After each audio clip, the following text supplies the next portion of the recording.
All right. Assalamu alaikum, everyone. My name is Najah Abdul-Qawiyy. I'm the Arts and Culture Director for Muslim Sisters of Staten Island. And this is our first ever virtual fundraiser. So we would like to start off our fundraiser first is with an opening prayer, which will be brought on by Brother Abdulaziz. So let me bring him on. Give me 1 second. Let me add him on. Brother Abdulaziz. Hold on, there might be a little bit of a mic issue. Hold on 1 second, everyone. Brother Abdulaziz, can you hear me? Hold on. Sorry about that, everyone. I think there might be a technical issue at the beginning. Hopefully the rest of the night will go well, inshallah. So give me 1 second. Let me remove him from the screen. So we did start a couple minutes late. So what I will do is, since I think he's having a technical issue, I'll just open up with a dua instead. I'm going to say the Arabic, not the English.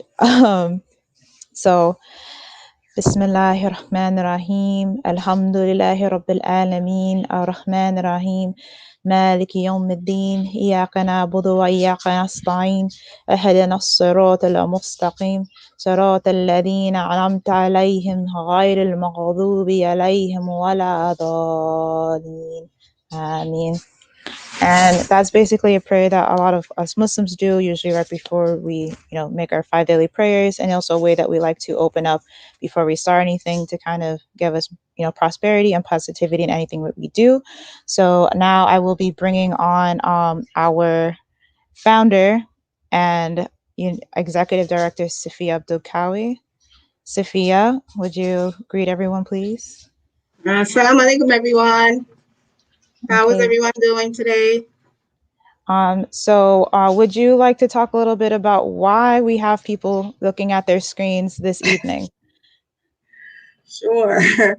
Well, the reason for our fundraiser today is to raise funds for to continue the work that we do in our community.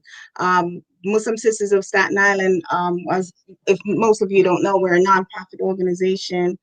And we've been in existence for about 6 years now, and we've been doing a lot of work in the community with program services geared towards women and children. The COVID pandemic has really brought on some changes for us this year, and it made it, I guess, some challenges happened with COVID.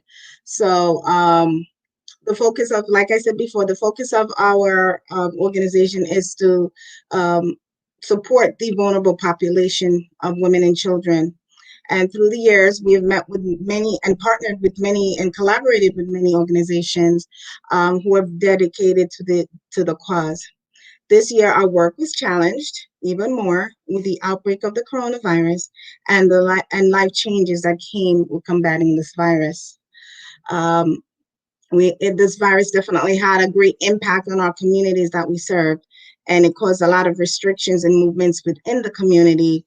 And it pushed us actually to make some changes and to reframe the way that we do things, especially during this pandemic, in order for us to serve our community. So with that being said, many of our events that we were supposed to do outdoors or in a closed space, we're not able to do. So it hence caused us to have some financial difficulties, although we did have a lot of support during this COVID crisis.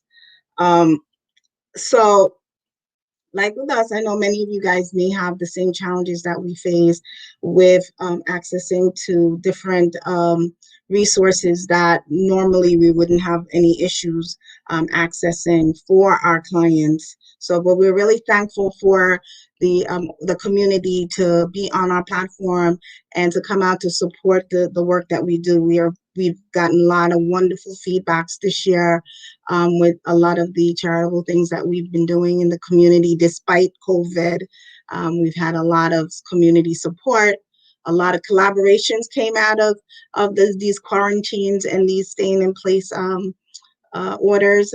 So I'm really grateful to be a part of this community and this wonderful village. All right, thank you so much, Safiya.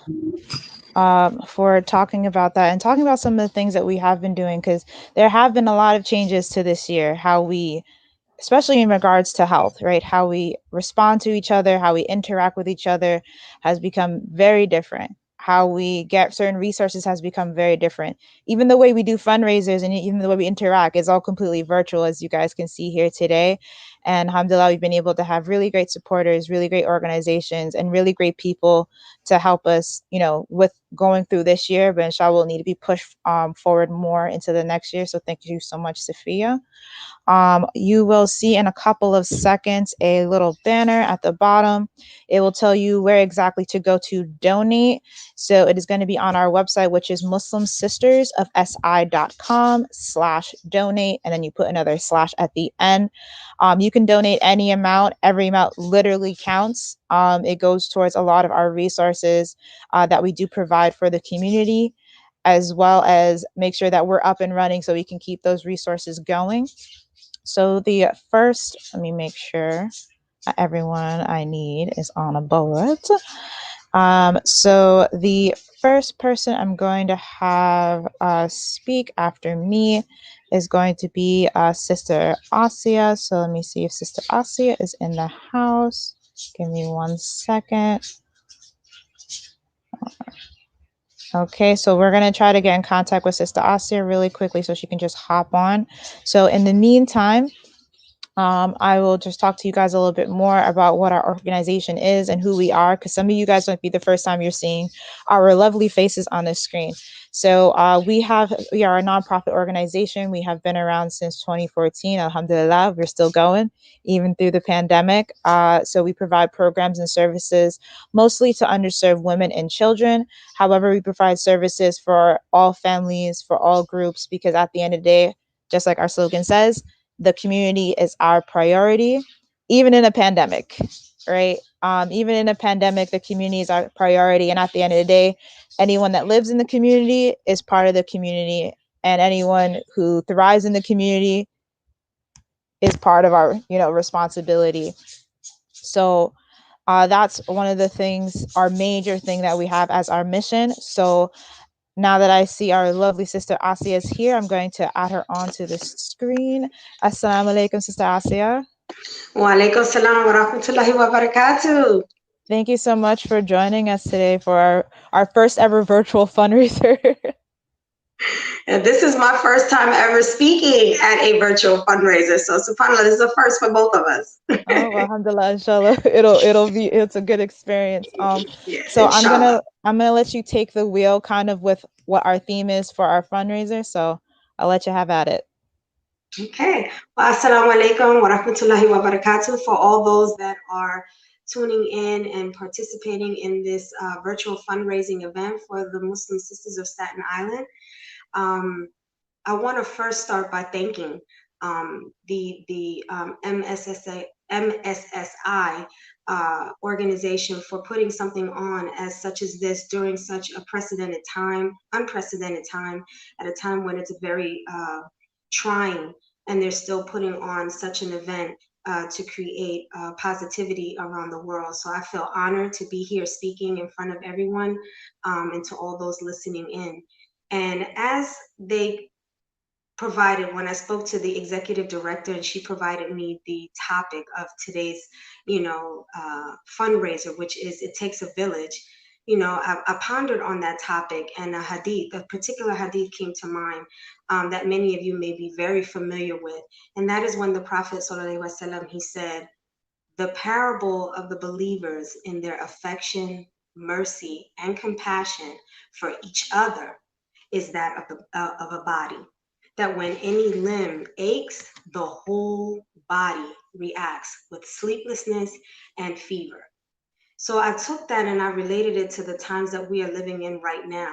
And as this year of 2020 has been such an unprecedented year, something that we have never been through before, it has truly tested that particular statement. And so many of us, throughout this pandemic, we've so far, by Allah's permission, we've truly been spared. We've truly been spared, with our family and other things that this pandemic has brought on for others. but because of our neighbors, our co-workers, our friends, have been affected by this, perhaps by loss of, unemployment or loss of employment, loss of a loved one, or even, suffering with depression due to this extended period of isolation. We have all felt it. We have all felt that ache, that body ache, and have had sleepless nights because of it. But what I wanted to share with each and every one of you here that's listening is that a promise that Allah subhanahu wa ta'ala gave each and every one of us, and that is, with every calamity, with every trial or difficulty, there comes ease. And if one thing this pandemic has shown us is that we all have the ability to come together with faith, tenacity, and the determination to get through this. We have seen in our very own backyards, in our very own villages, in our own communities, each and every one of us pull together to provide food for those who have, lost employment and are in need. We've seen many of us give rides, to different places to be able to seek assistance, help fill out applications. We've had nonprofit organizations sprout up in the midst of this pandemic to contribute to helping and making it of ease to someone who's suffering. And we've seen campaigns after campaigns on Facebook and social media of individuals raising money for families and businesses just to be able to pay their rent. We've seen, and I'm speaking for myself with my own organization, and as you can see with what we're doing right now, the very first virtual fundraiser that this organization has put on together, we've seen many companies, many businesses actually transform their programs to becoming more virtual ones in order to provide just a smile, or to provide some type of ease and comfort in a time that we're feeling so isolated and feeling like this is all so new, and how are we going to get through this? We've even seen places of worship now provide virtual services. You've seen them at the masjids, you've seen them at other places of worship now providing virtual services in the morning, in the afternoon, and even in the evening, to continue the upliftment and the encouragement of all of us to hold faith, to Allah subhanahu wa ta'ala's word, that with every difficulty there comes that ease. But that it all takes all of us to be able to work together, to be able to provide and be an answer to that dua that many of us are asking for to Allah. So as you can see, as I just mentioned, with the various changes that we've seen and people pulling together in the campaigns, you can see that it truly does take a village. It does take a village. And in spite of, in this time, an uncooperative political administration, in spite of the oppressiveness that we have seen in a way that we've never seen before through the Black Lives Matter movement, we still find ourselves here at this very moment, tuning in, listening in to support the Muslim Sisters of Staten Island as they lend their very own contribution to being a part of that village. So what I want to do now is, for each of you that are listening, and each of you that are, have been kind of tuning in and just been invited, and this is the first time that you're learning about the Muslim Sisters of Staten Island, what I'm going to challenge you today to do, and I've challenged myself throughout this year, is to do your part. Do your part by supporting their events, supporting their upcoming programs, supporting this very fundraiser to be able to lend the financial need that's necessary. There are a lot of grants that have been offered, but there's a lot of grants that have also been kind of fallen back because of this pandemic. A lot of corporations, they're not able to make it through, or barely making it through this pandemic.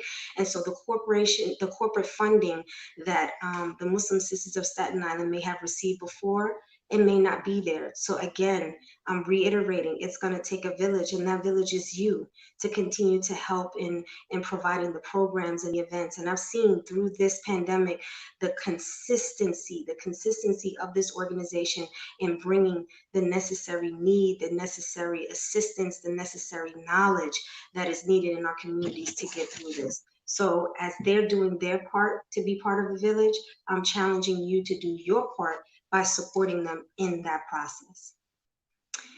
My parents used to actually say something that was, and many of you may have had your parents say the same thing, and that is, there's nothing new under the sun. That everything that happens, it's either happened before or is something very similar has happened previously. And when I look at the history of Islam in the context of what we're talking about as it relates to it taking a village, we have beautiful examples that I would like to share, just two of them, that shows how it took a village and people coming together. Alhamdulillah, when the Muslims first started to hear about Islam as the Prophet ﷺ started to give dawah, there were many merchants, many entrepreneurs that heard the message of the Prophet ﷺ, and they came and accepted Islam and took their shahada. But in that process of doing that, as entrepreneurs and merchants, they were boycotted. And a lot of these entrepreneurs were, they had families, they had responsibilities to take care of parents and children and wives. And due to them being boycotted, a lot of their businesses obviously suffered. And the wife, the mother of Islam, one of the mothers of Islam, one of the wives of the Prophet ﷺ, Khadija, radiallahu anha, she was an entrepreneur, and she used the funds that Allah had given her, the provisions that Allah had given her, when she saw that there was a need for her community and her village to be able to step in and help. She helped those who were being boycotted and oppressed with her own funds, and she helped them to be able to get through a very difficult time. When we look at the story of Bilal, radiallahu anhu, the same thing happened to him. When he accepted Islam, he was a slave at the time. And his slave owner not only, gave him a hard time, but he tortured him, he tormented him, he made his life so difficult. And when the Prophet ﷺ saw what he was going through, he looked at his Sahabas and he said to them, he said, who will help him? Which one of you is going to step up and help? That call to action of it taking a village. And his closest companion, Abu Bakr, he sat up here and he purchased his freedom. So that way he would no longer have to go through that. So once again, he answered that call. It took a village then. And when you saw that they answered that call, we all see the results, the beautiful results of what happened when people rallied together to become a village to help those who were less fortunate. And as sure as this pandemic has come, it is sure to pass. It's going to pass us by at some point. And what each of us have to do when this is all said and done, and when this is all over, is we're going to have to ask ourselves the very question of, did I stand on the right side of history? Khadija answered that. Abu Bakr answered that. The companions of the Prophet ﷺ, they answered that because they always rallied. It was almost like a competitive thing that they always wanted to see who was going to do that, because it was not only a benefit to their community, but it was a testimony for them on the day of judgment when it mattered the most, when it's going to matter the most. So it was a dual reason why they wanted to do it, for self, but also to be part of that call to action to help those that were, suffering and needed it. And we see that we need that now today. So just as when your body aches, your own personal body aches, or it's in pain, your entire body does what it needs in order to heal that area, or that's wounded, was hurt. And as I look at the human, when I look at the human community body that's hurting right now, let us do, as by Allah's permission, let us do what is needed to be that village to help in the area that is wounded for those. So that is what my challenge is to you today. And I feel that Allah, restored my soul to be able to be here with the Muslim Sisters of Staten Island, to be able to share just those reminders. And Allah says that reminders benefit the believers. So if you are a believer is one that not only hears information, but then acts on that. So as I'm challenging you, and as the Muslim Sisters of Staten Island is providing this fundraiser for you to be able to help your community, be part of this village that is going to help, and be able to be that call to action and be an answer to their dua, because there are those that are praying right now, and it is an honor and privilege by Allah that you can be used to be that answer to dua of your neighbor, your coworker, or just even somebody you may never ever meet. So thank you for coming in and tuning in today. Assalamu alaikum wa rahmatullahi wa barakatuh. Thank you so much, Sister Asiya. That was so powerful, what you mentioned. And you really kind of exemplified and kind of amplified why we had it as our theme this year, which is it takes a village. Because truly this year we have seen how much we need each other. We have seen how much we need to come together, and we have seen how much selfishness does not make us thrive as a community. How, thinking of me instead of we, not to sound like I'm French, doesn't necessarily help us move forward, not even as a small community, not even as Staten Island or Brooklyn or Manhattan or the 5 boroughs or the state of New York or even the United States of America. The entire country and the entire, world has to work together for us to get through this virus, to get through what happens because of the virus, the isolation, all those things that can make us feel like we're very alone, because having a village is very supportive, especially having a village that is going to be there for you and provide for you when you're in need. So thank you so much for all the things that you said, Sister Asiya. Thank you so much.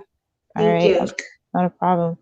Okay, so before I have the next speaker come on, which is going to be Sister Donia, I'm going to play a 5-minute video from Islamic Relief USA, which is one of our great partners who have provided many, many things for us and have essentially helped us put things in the community that we never thought we could do, because it wasn't necessarily brought to our attention as being as needed as now. Whether it comes down to food insecurity, whether it comes down to having stuff for sanitization, for health and safety, different things like that. So I'm going to be pulling up a video. Give me 1 second. And showing you exactly what IRS USA is about and what they have done for the community. So 1 second. Oh, hold on. The video is paused. Hold on, I'm having technical difficulties. Give me 1 second, everybody. I think that's the unfortunate part about I guess social media and virtual components. They don't always work when you want them to. So you might have to hear my lovely voice for just a little bit more. 1 second. Hold on. Okay, there we go. Perfect. All right, so I'm going to be showing you guys a video, so give me 1 sec. And here we go. Oop, sorry, wrong tab. I have too many tabs open. I'm one of those people. Okay, and share. Okay, so I'm going to make this a little bit bigger. Oop, there we go. And here we go.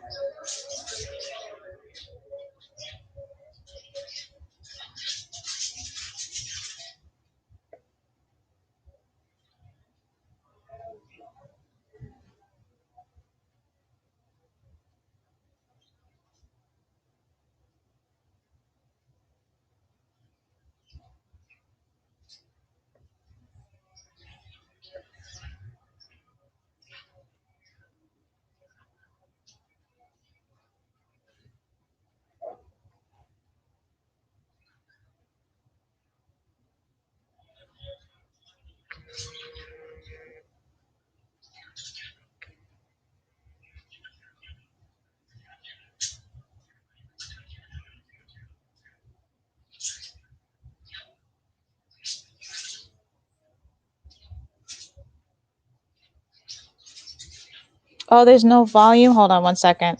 Sorry, I thought the volume was working. Hold on. See, again, like I said, technical difficulties.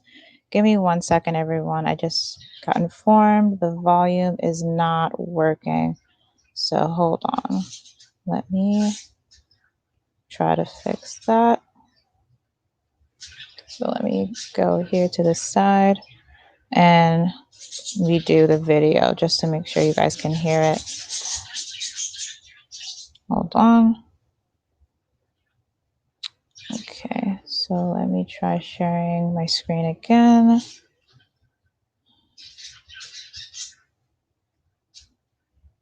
Okay, share. Okay, and let me try to fix the audio. Hold on. Sorry, everyone.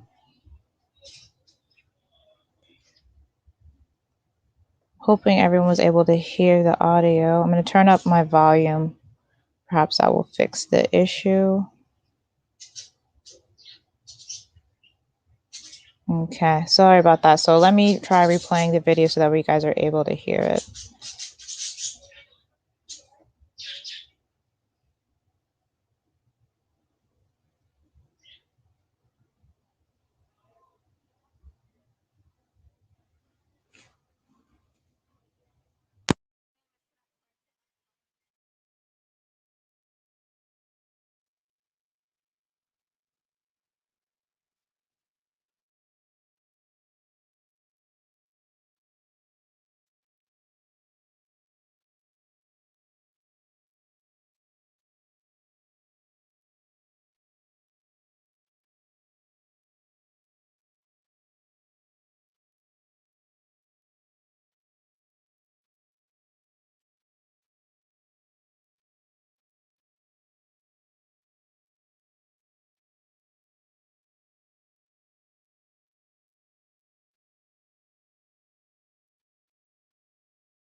Okay, so sorry about that. I don't know what happened with the audio or why there was such an issue with the audio. Well, either way, the video will be able to be put up later for you guys to see. So I'm going to have Donia bring on from IRS USA. Assalamu alaikum, Donia. Hey, walaikum assalam wa barakatuh. How are you doing today? I'm good, alhamdulillah. Good to see you again. It's good to see you too, alhamdulillah. Thank you so much for coming on to our virtual fundraiser and, you know, giving us some good things to hear and good things to talk about. Alhamdulillah. Thank you so much for having me. I'm sorry about the video. Same thing happened to me when I was doing it for my meeting last week, but we got a result. So inshallah, people will be able to get it checked out Inshallah. on YouTube or something. Yes. Actually, I wanted to share that one specifically because that was the video that we were able to put together for our online fundraiser a couple weeks back, and we themed it "Charity Starts at Home," which for me is basically hand in hand with this webinar's theme of "It Takes a Village." Because one of the beneficiaries at the end, she was I actually got to meet her, and she was like, "I'm actually not here to have anything for me. I don't need school kids. I don't need hygiene kits. I'm literally here to pick up diapers for my neighbor who has a 2-year-old." Who is working 40, 50 hours a week and can't make it Wow. to this event. So that to me, I was just like blown away. And it just exemplifies what it means to have a village behind you and the importance of having a village in, amongst you to make things happen. So inshallah, please get a chance to check that out when you can. But Yes. thank you so much for having me. Thank you for coming on. All I'm right, the North. I'm gonna leave. I'm gonna leave so you can have the spotlight. Okay. Okay. Uh, I'm the Northeast Regional U.S. Programs Coordinator for Islamic Relief USA. And part of my job is, alhamdulillah, having the privilege to work with so many amazing nonprofits across the U.S. But I get to visit the ones in my backyard the most, alhamdulillah. I live in Totowa, New Jersey, but I am back and forth in New York all the time because, mashallah, we have a large amount of partners doing great work in New York. So I'm always glad to be in New York. Um, and just last week, I was there with MSSI for their first turkey distribution with us. We were able to help 200 families get 200 turkeys for this Thanksgiving season. And mashallah, when I met the whole team there for the first time, we've done programming before, but this was my first time meeting everyone and just seeing how MSSI put the event together. And it brought up a sense of like just pure teamwork and leadership on behalf of the staff. I was impressed to see so much legwork being done before the event. And this is one of our smaller events. 200 turkeys. That's on the smaller end of things for us. But mashallah, the event was amplified by having a ton of volunteers there and having done the work of reaching out to local schools in the area and other nonprofits to have them distribute maybe 20 or 30 turkeys on their own to a different location of people in need. And so mashallah, that to me was just like, wow, we're reaching much more people than we intended to for a great cause. And we had, alhamdulillah, we had a flu station there. People were able to take their flu shot. We had a parking lot set up in one of the public schools. So mashallah, a lot of teamwork and a lot of things going on the back end that people don't get to see. And then prior to that, I know we funded some events for Ramadan, and that's actually the first time Muslim Sisters of Staten Island was able to partner with us this past Ramadan, right when the pandemic was like running, and we were like, oh my God, we need as many communities in need to step up, so we are able to get this funding to where it needs. And we don't have a lot of partners in Staten Island area, but mashallah, with MSSI's help, we were able to reach a lot more people in Staten Island because, again, New York was hit the hardest, and we really wanted to make sure that we covered all our boroughs, not just Brooklyn and Bronx and Queens where we are usually at. And I know we have a winterization that word always gets me winterization program coming up inshallah where we'll be helping MFSI distribute coats and gloves and hats to everybody who needs it just before the winter hits us. So I'm really looking forward to that. Um, but our funding only goes so far, and we have many partners across the nation who need our help and need our frequent assistance. So it takes a village to get these programming like things, these programs like our turkey distribution, uh, winterization, educational literacy, and all those types of programming out the door. And our funding again only goes so far. So please consider donating so you could be a part of everything MSSI is doing. And speaking of that, I'm a huge fan of all of the other programs that you guys have put on the table. I think they're so unique. MashaAllah. I remember the one that had like a baby shower theme where you guys are collecting the like diapers and anything that expecting mothers would need for their babies. And I felt like, wow, interesting.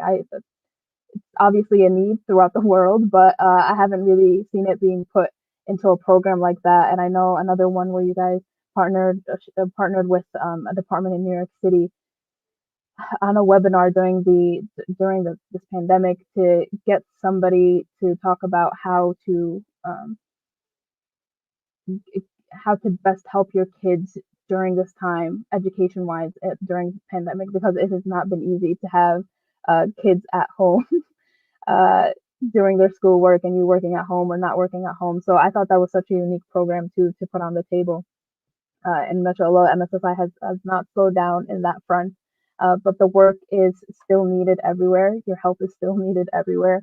And just this morning, subhanAllah, I was at another turkey distribution with our partner in the Bronx. And I got there around 10 a.m. and the line still looped around the block 2 hours later as I was going back and forth. So as the event was continuing, there were still people getting online to get one of the 200 turkeys that we were able to distribute there. Which reminded me of a story that always comes to mind around this time. Last year, my colleague in this DC met a beneficiary who was looking for um, a turkey and some staple Thanksgiving items to have on her table before her kids came from college. And she said, "You have no idea what this turkey actually means to me. This turkey, if my kids knew I couldn't afford to have the standard Thanksgiving spread, they would literally pause their education, or even worse, just quit school and make sure that they're working full time to be able to support their mom." And I know that's one of the extreme cases that we might hear about, but none of us could say, especially during this time, that we don't know somebody who is in a situation that they haven't maybe been in before, or somebody who's always been struggling, but with the pandemic, it's just amplified, and they need that extra assistance. They need to save that $30-40 from a turkey in order to put that towards rent, in order to put that towards gas. And everyone knows that person, so please keep them in your prayers, and may God make it easy on all of us. So as Islamic Relief, we can't really do the work without the partnerships that we have across the nation, like MSSI, obviously, who know the needs of the community the most, and who can put things together much easier than we can as a national nonprofit, just walking into any local community, just saying, "Hey, we're here. We have all these free stuff." It doesn't have the same sense as, or same feeling as, when a local nonprofit puts it together for their community. And we need a lot more of these nonprofits to step up, like MSSI, mashallah, has done.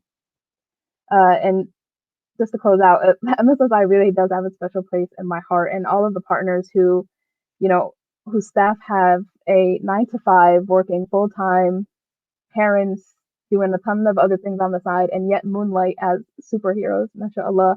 I know, Sister Sophia, you will be emailing me back or texting me, like right after you get out of work, like 7-8 p.m., just catching up on everything that you are pushing out for your community through MSSI. And so that's no easy feat. And I really, really admire the whole staff putting things together and always being so flexible and so just wanting to put out the best energy and the best things in their community, mashallah. So thank you so much, MSSI and the staff and all the volunteers that I met last week, and inshallah continue to meet. It's an honor and a privilege to be working with you guys, and I'm very, very proud of you. So please, if you're watching this, or if you happen to just stumble on this on YouTube, please consider donating to this amazing organization and being a part of our village. Jazakallah khair. Made my heart melt, Donia. Okay. Wow. No, honestly, thank you so much. No, thank you. Like it goes across. Like, I was talking with someone recently, and they said that support those that support you, right? And we have most certainly seen that with our partnership with IRS USA, with Islamic Relief USA, that you guys support us, and we support you guys and what you're doing, because we're both, alhamdulillah, been able to do amazing things for the community. And like, being able to have an outlet that we can use in Staten Island has been really great, because there have been really a lot of like kind of groups that have been ignored because we didn't have the types of resources. But thanks to you guys, we've been able to provide them. And also thank you to all the people that are watching. You're going to hear multiple thank yous from me, from the people watching, because the donations that you guys give us, the time that you guys give us from our volunteers as well, and like, even when you guys share stuff on Facebook, YouTube, Instagram, Twitter, make a TikTok, whatever, that makes a difference, and that helps us reach so many more people, which means that there are more people that we can support, which means there are more people that are being helped, which means the community is becoming more lively and becoming more healthy. Because at the end of the day, a part of the community is our priority is overall community health, whether it's physical health, social health, environmental health, mental health, is so important. So thank you so much again, Donia, for speaking today. And thank you so much for just like reminding us how amazing like you are, how amazing IRS USA is, and just how important it is for us to keep connections in order to make sure that all of our communities stay healthy and just stay thriving. Definitely. I mean, the pleasure is all mine, and I thank you for your hustle. Like, honestly, you guys are amazing. You continue to put a smile on my face, just like a rocket. Yuck. All right. Thank you so much, Donia. So then I'm going to close out. So the next person I'm going to be bringing up today is actually our executive assistant, Cheyenne Clarity. She's going to be doing a poetry performance for us. So let me bring her on board. Hello, Cheyenne. Hi, Najah. Hi. Are you ready to perform for our lovely viewers? Yes, so I'm going to be doing two poems. One is from Behind the Facade, so that's the book that I published 2 years ago, and one that I actually wrote recently for actually this occasion. Okay, So, all right. I'll let you get to it. Alrighty, so hi everyone, and in advance, thank you for listening and coming to this wonderful fundraiser that we all worked very hard to put together during this unprecedented time. So the first poem that I'm going to be reading is from my book, Behind the Facade. So I'm just going to show the cover in case anybody asks. And the first poem is called Dear Friend. Hollow crater in my chest, infested with mixed emotions to describe at best. Though I rather hide such sensations with a smile. Carefully crafted, practiced and staged, my words are used strategically, more or less. Hollow crater in my mind, infested with cruel and saddened voices I decline. In many ways that many can understand, but it does not mean that I seek pity. A sensation, a parasite that is so invisible to the eye, that not even loved ones can detect my psychological decline. However, I cannot help but feel this sense of loneliness, forced so deeply to inhale this air that my lungs cannot bear to handle, only to intake each breath in shallow parts. Even though my small body struts ungracefully and treads lightly, I continue to feel so heavy.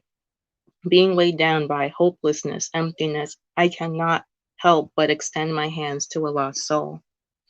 My dear friend, I know you are hurting just like me, but you don't have to be alone. Your eyes swollen from the tears, your hands scarred from clenching them so tightly. Your emotions can be felt from who know you this so deeply. I won't bother you any further, but I will say that I am here. If you need someone to be your ear and holder of your secrets. Hollow crater in our chest, I embrace you tightly, knowing both of our hearts are at unrest. There is nothing much I can do for you feeling the way you do, knowing that there is so much within you. I won't cry, but I may cry sometimes. Not for me, but for you that wants to internally die. My dear friend, it is in my nature to see if you are okay as time goes by. You are wanted, you are needed, you are loved indeed. I come around in hopes that you aren't as lonely as me, but regardless, I will always be around, my dear friend. So thank you. And last but not least is my second poem, which is titled Garden. So this is actually going to be the first time I'm reading out this one. So I hope you all like it. Blooming under the sun and shade, the gift of life is bestowed, yet longevity is not promised. Seasons come and go, just like loved ones who walk the earth and become our ancestors. The unworthy sap and drain your spirit to condition you to believe your worth is lower than the levels of hell. When you should be holding your head up high, gazing up the sky where potential is above the atmosphere and space. As you walk down the road not often taken, I know moments seem hopeless. Roaming in desolate smog, but you are not alone. The same hand that has given me warmth will be extended to you. Blessed by your presence as you are, the vulnerable you, the anxious and doubtful you, the crying you, and more. We know what loneliness feels like, soaking in the rain alone trying to grow. While fighting your own battles, the only sign to struggle is your tone, your dry tears and weakened body, wilting under the sun and moon. We'll be there to raise your head, to embrace when needed, and speak when necessary, because the power of words can make and break a person. To become your best self is often loved and nurtured by those that are there to uplift your essence, carefully tending to parts of the self that need attention, while allowing you to choose the rhythm you create the beats you make, and while those who are meant to be there as your blessing and lesson appear before you and follow. Thank you.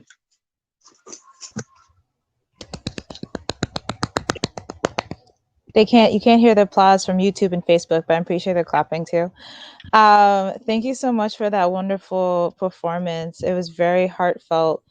And I think it was a really great representation of like how we need each other and how much support can come in handy when we're in our darkest times. And for many people, this entire year has been their darkest time.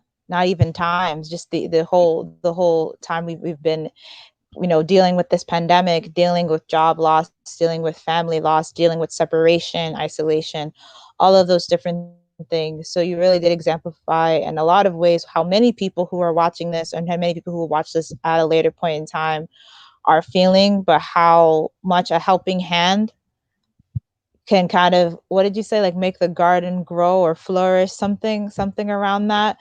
And it makes me think kind of like there's like this saying where it's like even like a drop of water can make a seed grow.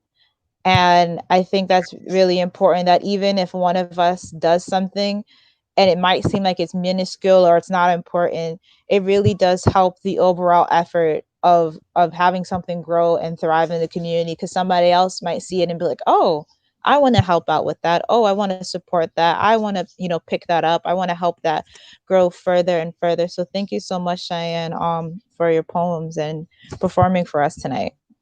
Yeah, thank you so much. And I do agree that it does take a group effort in order for us to get out of this kind of situation. And I know that everyone has experienced some type of loss or strain in their life due to this pandemic. And for me, one of my biggest uplifting moments was getting help when I needed it the most. And this is coming from someone that got sick during this time. So I appreciate everyone for listening and everyone for just being, there. Because you don't have to talk or to say something in order for you to be uplifting. You can just have your presence speak for itself. Mm-hmm. That is very, very true. Thank you so much, Cheyenne, for coming on. And the name of your book, could you please repeat it? Behind the Facade. Behind the Facade. You guys can catch it on Amazon. Okay. Shameless plug. All right. So I'll be I'll be taking you out for a sec, and then thank you so much, Cheyenne. Okay, so we were going to be playing a video on some of the things that we have been doing in the community. However, since we're having audio issues, that will be put up on our YouTube channel later on tonight, inshallah. So I will talk a little bit about kind of my role and what that video had to do with, just to fill you guys in. So try to imagine in your brains a little bit. Some of the pictures are also on our Facebook, Instagram, and Twitter, so you can also look at those places as well. Those of you who aren't following us on social media, we are located on Instagram at Muslim Sisters of SI, Twitter, Muslim Sisters SI, and on Facebook, Muslim Sisters of SI. And you might see our little website scrolling at the bottom here.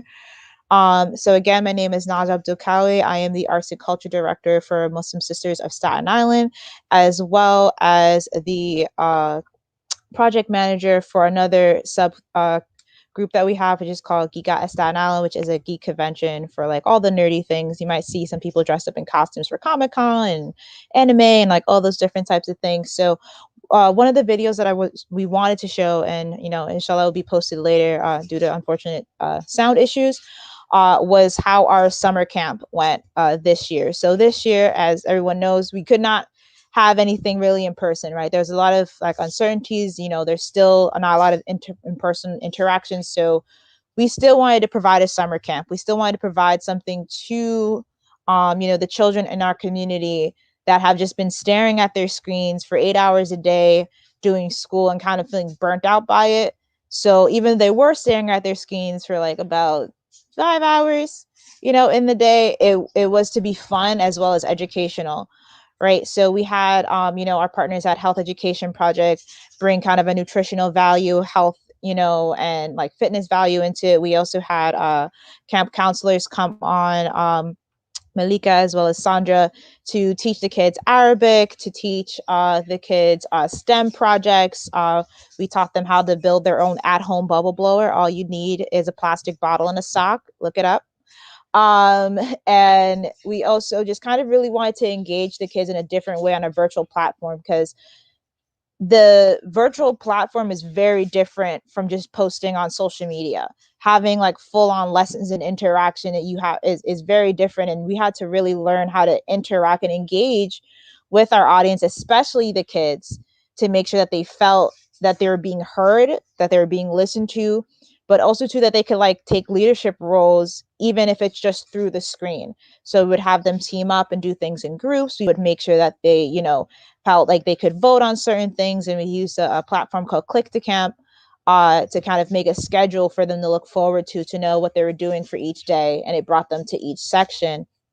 And for myself, I did poetry with them. I did creative arts with them. So we did painting, we did drawing, we did origami, to kind of make going onto their computers that they have mostly been on for school and mostly been maybe kind of dragging on or tired, or, you know, are not really wanting to sit there, not feeling as engaged, to have the educational component, while also having them feel like they're being able to have self-expression and to be able to kind of create things and feel comfortable in that way.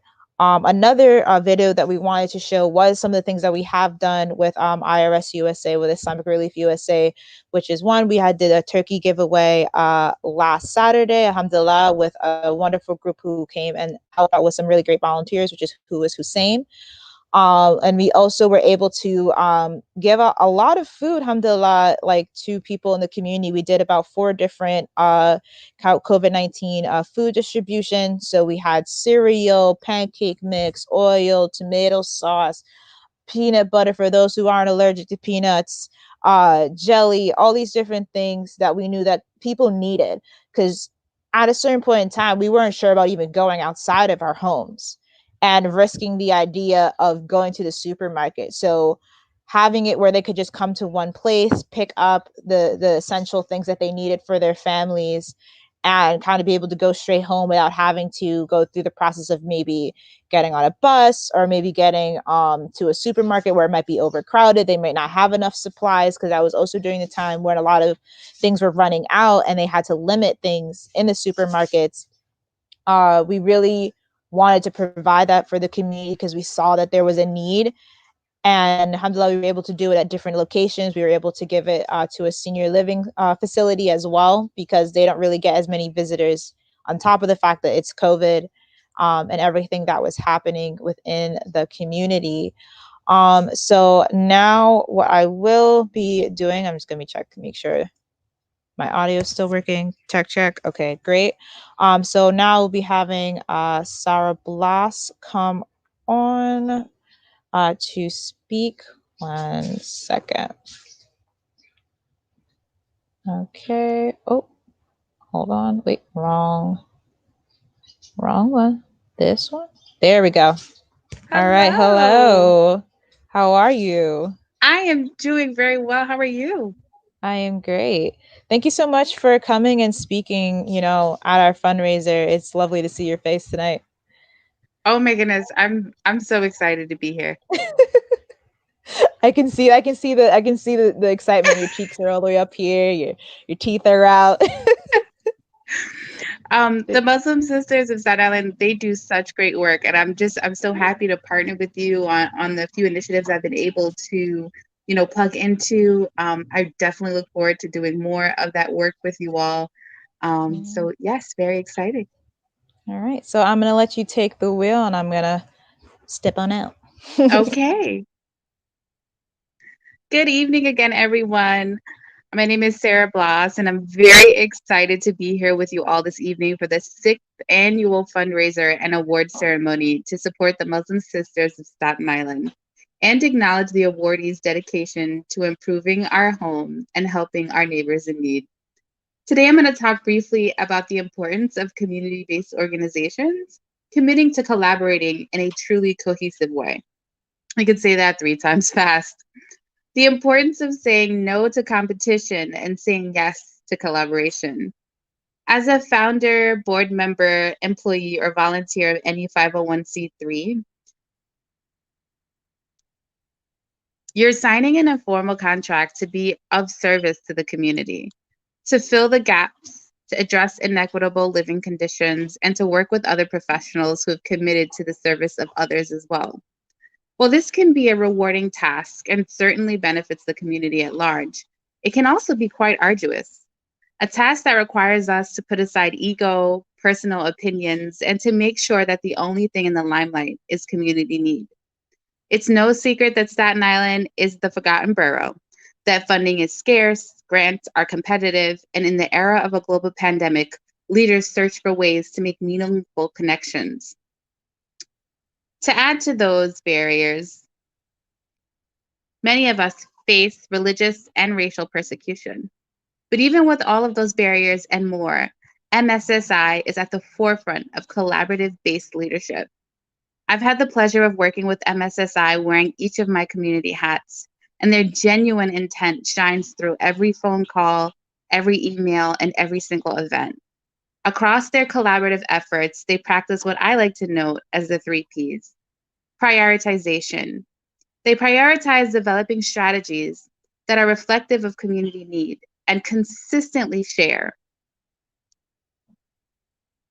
that with other CBOs and community leaders. Their willingness to share their wisdom and experience, which enhances the functionality of other organizations, asking for nothing in return. Performance. Their performance is measured by exceeding grant deliverables and healing the ache of the human spirit. Persistence.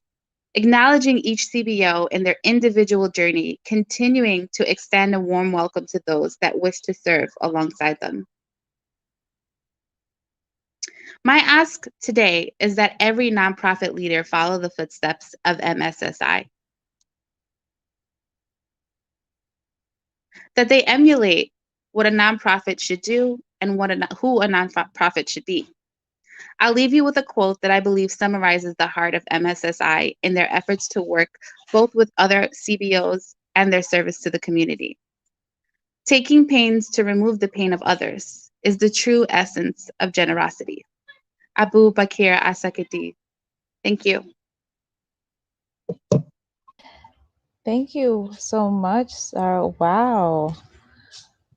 Everyone's talking today, and it's just like, I'm going to probably cry at the end of the fundraiser, guys. So whoever's watching, just know you might see me being a blubbering mess, because all of our amazing partners, all of our amazing community members has really been like an honor to be with you guys, to meet with you guys, and to work with you all within the community. And I know for myself, Sarah, like I met you properly for the first time during a march, and and it wound up being a really, really great moment for myself, a really great moment for a lot of people in the community while we were marching for Breonna Taylor. And hilariously enough, Sarah's screaming, into the megaphone. The next thing I know, she passes it to me, and I look at her like she's crazy, and I'm like, "Why are you passing me the?"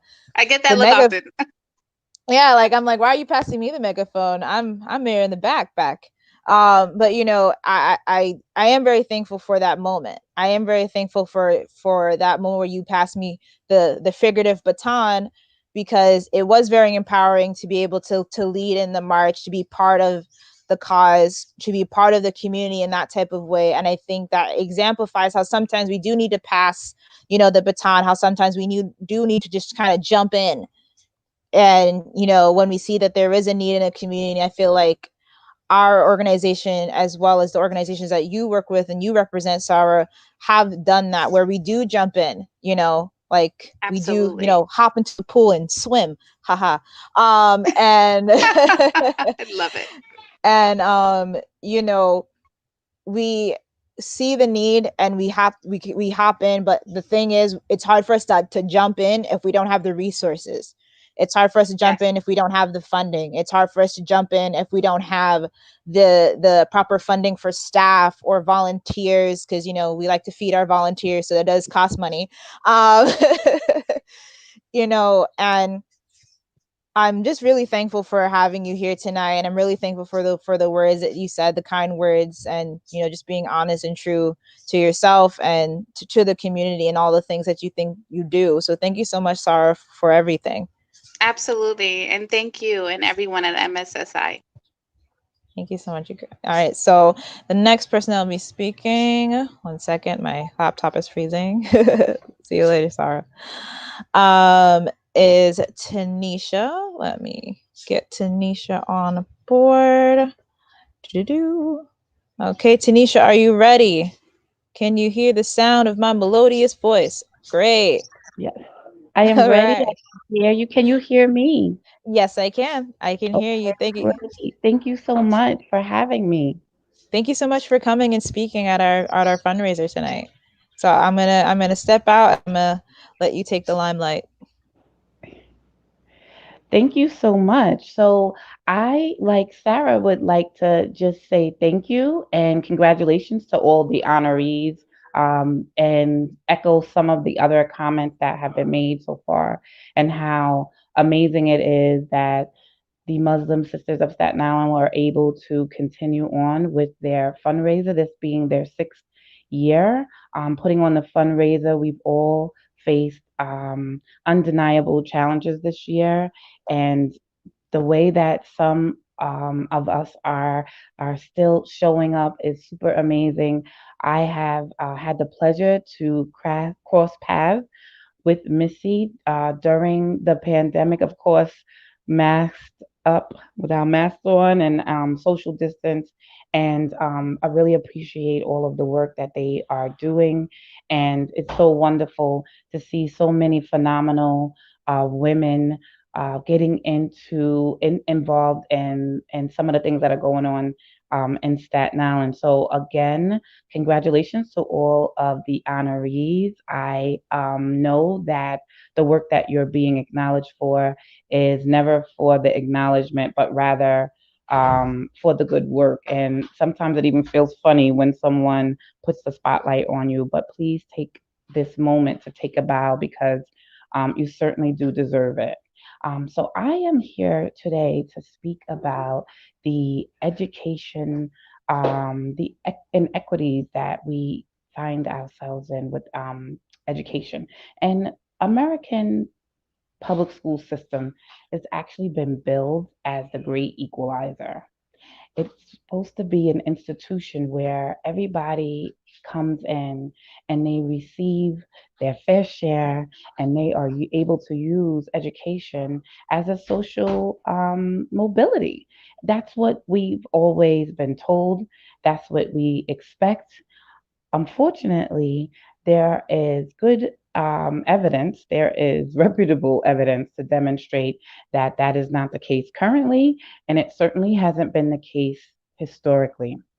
Last year, we just commemorated 400 years of Black Americans, Black Africans coming to this land as enslaved people and looking at that time period.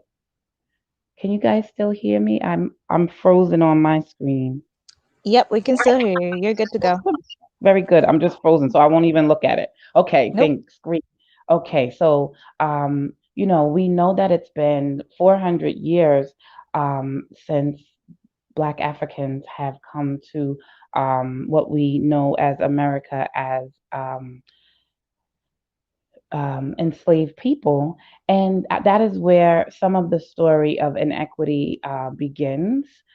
I would like to add, though, that the conversation that we're having is about a education system that has been discriminatory and unequal for many people that are marginalized outside of just Black Americans as well. We notice that there are disparities in education across a large spectrum of people in education.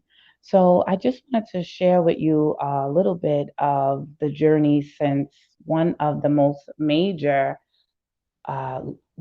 cases, a major case where segregation in schools was actually deemed as illegal. So since 1954, the Supreme Court in the court case Brown versus the Board of Education made it illegal for there to be any inequities in education, but unfortunately, we still see that that still is present.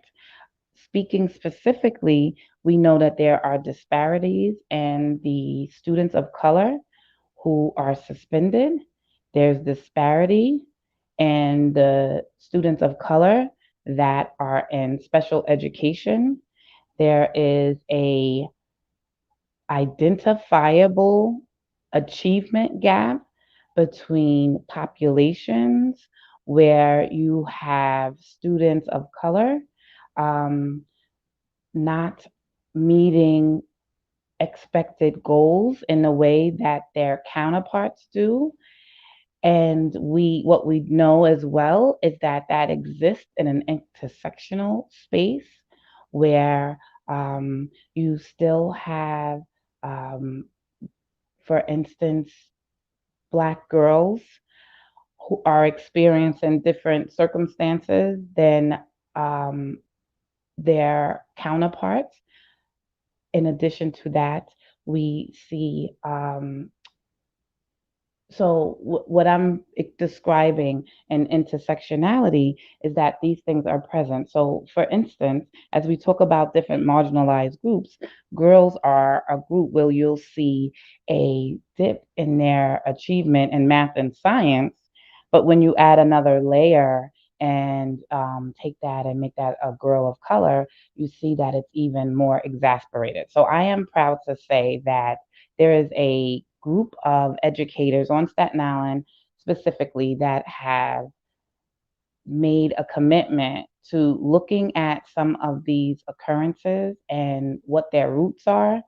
They are looking to enter the school system and assist in a way that can bring more of the culture of the students into the space, look at some of the things that are occurring, and look at some of those. Oh, I'm back, I'm unfrozen.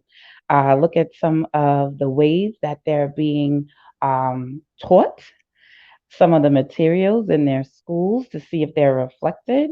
Also, bringing the voice of the parent and the community into the schools as well to make sure that we can bridge some of the gaps that have been historically present.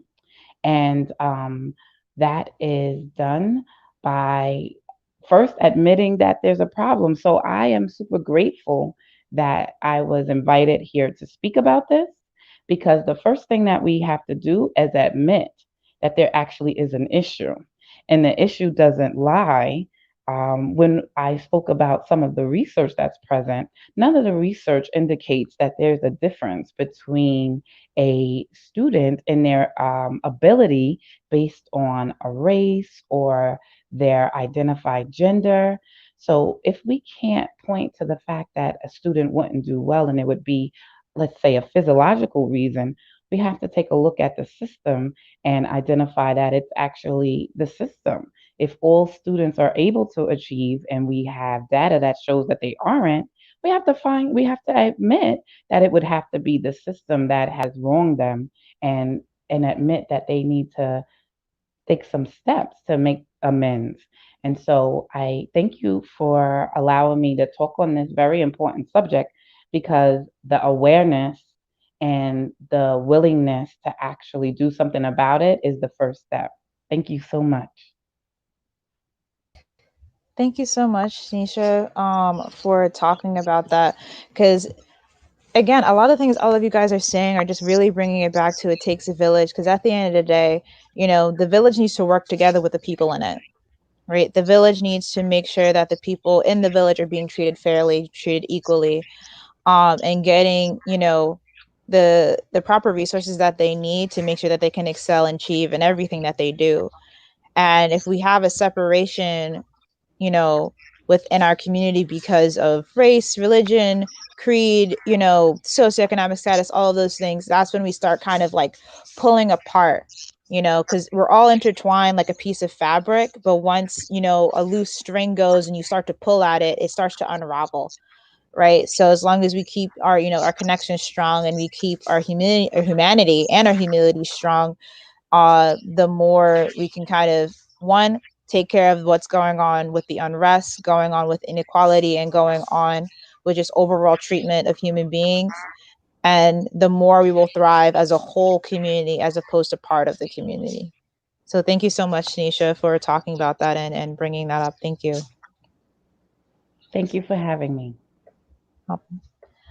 All right. So you guys get to hear my voice a little bit longer because I will actually be performing a poetry piece.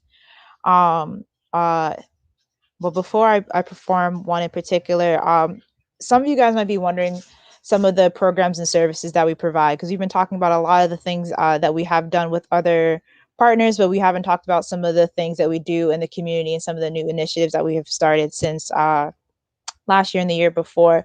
And some of my poems have to do with those very things. And one of them in particular has to do with a topic and kind of an initiative, which is called It's Taboo, Let's Talk.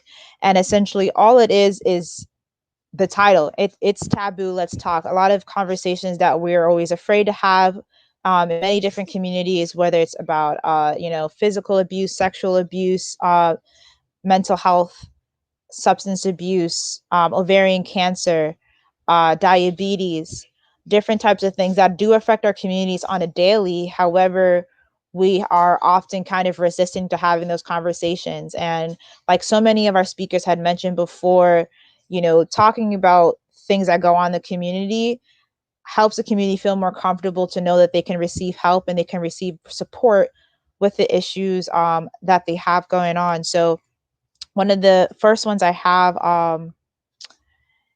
is called it's called Pray More, and it has to do a little bit with mental health. So here we go. Smell. Why do we act like depression is just sadness being sensitive? Why do we act like anxiety is just worry being dramatic? Why do we act like mental health is all in your head? Oh, wait, it is, but that's not what you meant. You see, mental health for you is just being an attention seeker, an actress playing her best role. You see, I know a true attention seeker. It's called my depression. It has a tendency to team up with its counterpart's anxiety. Those two take up more attention from me than anybody else, anything else. They keep me in limbo, being too drained to get out of bed to go to work. But at the same time, I worry about my boss because they'll get upset with me if I don't go. Then my mind asks depression, what do you think? They say, oh, well, you'll probably get fired anyway, so it doesn't really matter. I mean, you kind of suck as a worker, My mind then agrees, but anxiety barges in and says, no, even if you suck, you still got to pay bills. You still got to get up. You still got to go there. I mean, what are you going to tell them? I mean, you can't get a doctor's note. What is it going to say? Diagnosis is too tired to leave my bed, but too worried to sleep. Body becomes dysfunctional. You say, you should take some vitamin C. Well, you see, I don't need vitamin C. I need vitamin breathe, because the amount of energy these two take out of me leave me very little to use for my lungs. You say, take a deep breath. But how can I when I am hyperventilating? My asthma pump is my saving tool.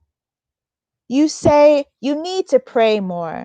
I say, I'm quite sure I can't pray this way. I mean, what happened to tying your camel, right? My therapist is the rope and my mind is the camel.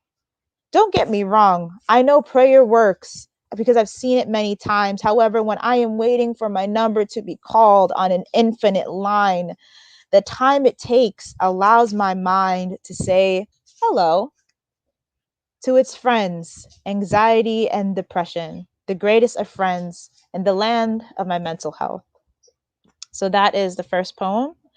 And the reason why I wanted to say this one in particular was, one, I'm a very big, we're all very big in Muslim Sisters of Staten Island on being a mental health advocate, but also too, because I go to school for art therapy. And more I'm seeing during the pandemic how many people need resources for mental health counseling, how many people just want to be heard because of the isolation that they may feel, how many people are just overly stressed with more of the responsibilities and potential burdens that they've gained during this pandemic. and us providing workshops, whether it's virtually or what we can do in person outside, you know, does provide those services for the community. So when you guys donate to us, it doesn't go into my pocket. It doesn't go into our executive director's pocket.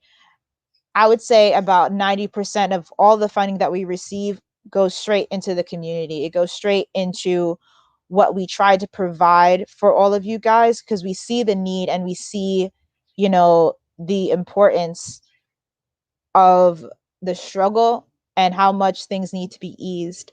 So the next poem I have is called "The Community is Our Priority," which is our infamous slogan. The community is our priority, but what does that mean? Does it mean my community is a priority, but not yours? Why? Because we are different colors, different cultures, different faiths. Your socioeconomic status is higher. However, we are all humans, no matter the origin. And as long as we live together in the same places, in the same spaces, whether we're social distancing or not, wearing masks or gloves, it doesn't hide the fact that we are still in this community. We are still together. We are still unified by breathing the same air. We are still unified by the communities that we serve. We are still unified by the people that we greet every day. The community is our priority, not just mine, but yours too. And the things that you do, whether it's a smile, whether it's a kind gesture, whether it's taking time out of your day to volunteer, all of those things provide service for the community, because one member of the community can represent all of us, can impact all of us. One person can come along and do amazing things, but when you have a group of them, it supports us all. We cannot stand on our own like a one piece of strand of sticks. We can actually stand together and more harsher together during these hard times. The community is our priority, and it always will be, because at the end of the day, we don't serve ourselves, but we serve you guys by the will of Allah, by the grace of Allah. The community is our priority.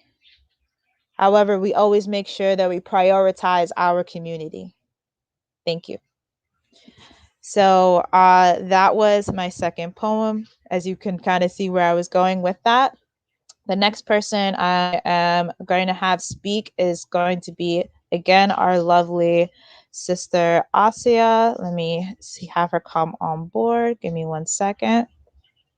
So while we're waiting for her to kind of like pop in, what I just want to remind you guys too, you guys can go to our website as well as our Instagram, our Twitter, all of those different things to donate. You can donate $1, you can donate $5, you can, you know, do monthly donations, whatever you feel comfortable with, because we do know people are having financial struggle at this time with everything going on due to the pandemic. And at the end of the day, you know, even if you can't donate money, if you can donate your time, that also supports us as well. It also supports the community. And it also helps us keep connected with our communities as well. It keeps us connected with who we know needs services and needs help. So actually before I bring on, actually Asiya, I'm going to bring on Sadiqa. 1 second. Let me move it over here. Sadiqa, are you ready? Hi, yes, I am. Hi. Okay, great. Thank you so much for coming on. Sorry, I Don't worry looked at about it. I accidentally mixed it up. Don't worry about it. Thank you for having me. Thank you for coming on. All right. What an incredible program. And Thank you. first, I want to thank you guys for having Staten Island University Hospital here on this platform and having us as a partner. We are really lucky for this relationship with the Muslim Sisterhood. The fact that we're able to still do all this virtually is incredible. And I think this is a silver lining of COVID, being able to have a platform virtually and still being able to connect with others is great. especially with the kids and having them doing remote schooling. So alhamdulillah for that. So as a community, it really takes a village. And like you guys were saying earlier, how it does really take a village to get to know everybody in the community. And it does. It takes a village to implement, heal, and come together to make things happen. From the hospital as a big entity on Staten Island with COVID, it made everybody hesitant. It made everybody hesitant about healthcare and about health and wellness. It not only just took us to be there in person in the community and trying to make efforts to connect with everybody on a one-on-one basis, but it also took just trust and having that trust come back with the community, with the Muslim Sisterhood, with Staten Island University Hospital, with all these other organizations, and for everybody to grasp what's going on and to tie back our community health and wellness and to enable this trust for us to do our job and do it in a good way and proper way. So with the Muslim Sisterhood, we've been doing so many amazing things like going back and doing these turkey drives, being able to do flu vaccines, COVID testing throughout Staten Island, and seeing these faces of everyone in the community was great. On the virtual platform, having Zoom and doing PCOS, ovarian cancer, breast cancer presentations, and even diabetes presentations has been incredible. So being able to reach out to the community and having that relationship has been something that we're really lucky to have and lucky to be able to still have ties with. And for us as a hospital and as an entity, community health and wellness is, one of our main goals, and having that connection and being able to serve the community is our main priority. And I'm sure with Muslim Sisterhood and all of our other organizations that we're collaborating with. But yeah, COVID really hit us and hit us and took us back.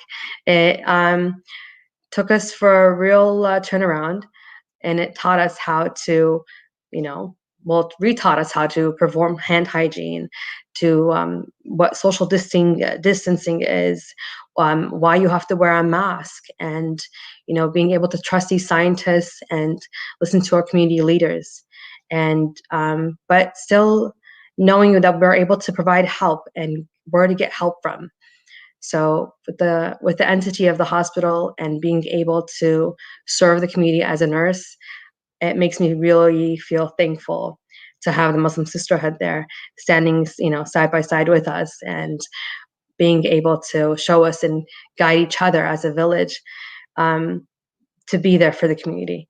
So we are really, really thankful. And I'm sure anything really helps at this point to support this community and this organization. So we are very thankful for that.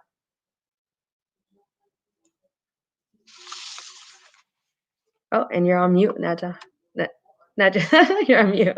Oh, sorry, I didn't realize I accidentally muted myself. I was saying thank you. No worries. We are so lucky to do that. I mean, even just doing the flu vaccines and having people ask in general, well, what is the flu vaccine and why do I need to take it? And educating them just about the most basic part of it is something lucky for us to be able to do.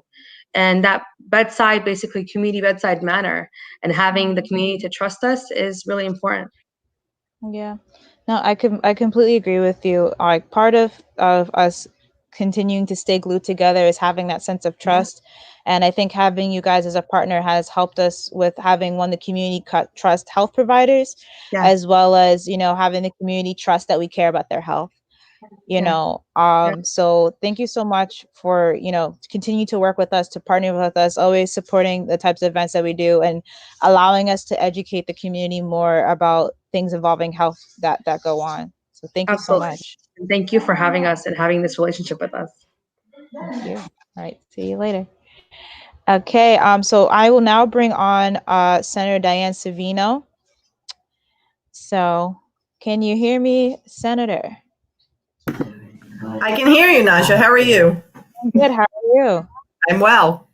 All right, so I am going to hand you the floor to say a few words to our amazing audience.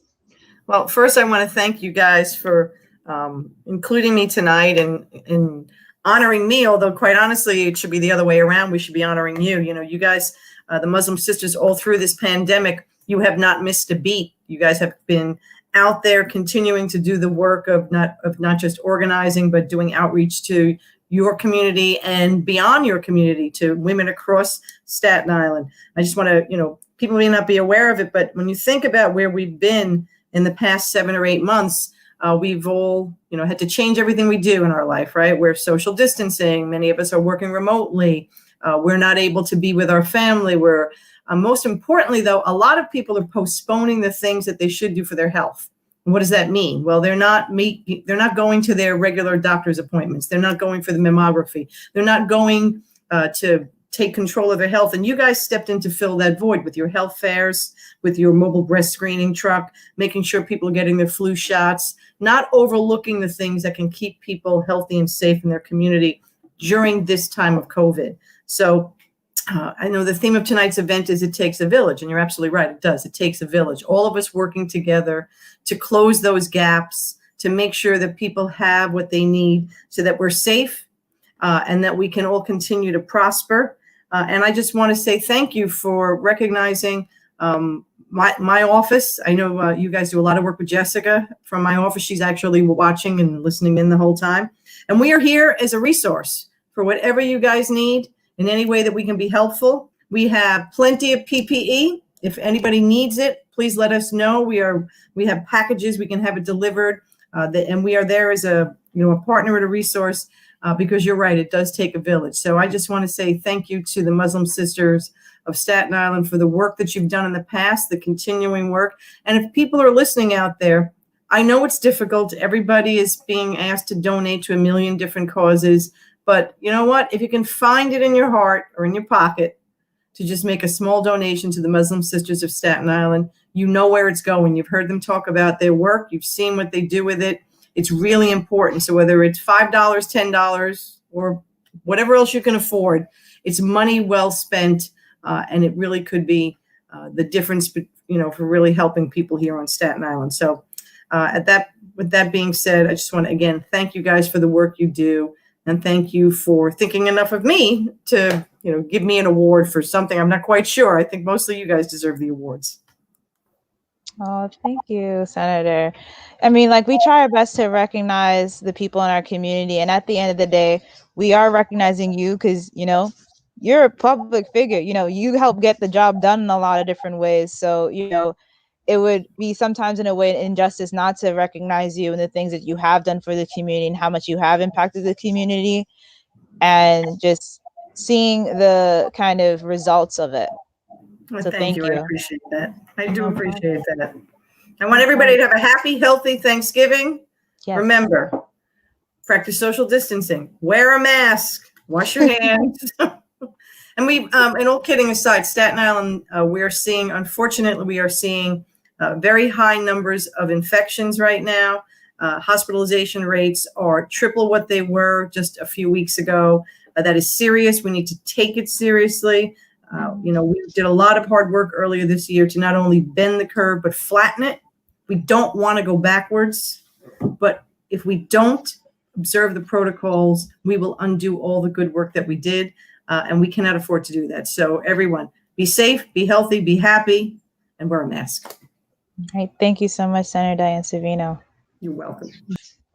Okay, so we will now, speaking of honorees, we will be starting the honoree process. So I'll be bringing up the person who will be speaking. Assalamu alaikum. Husnia, you're on mute.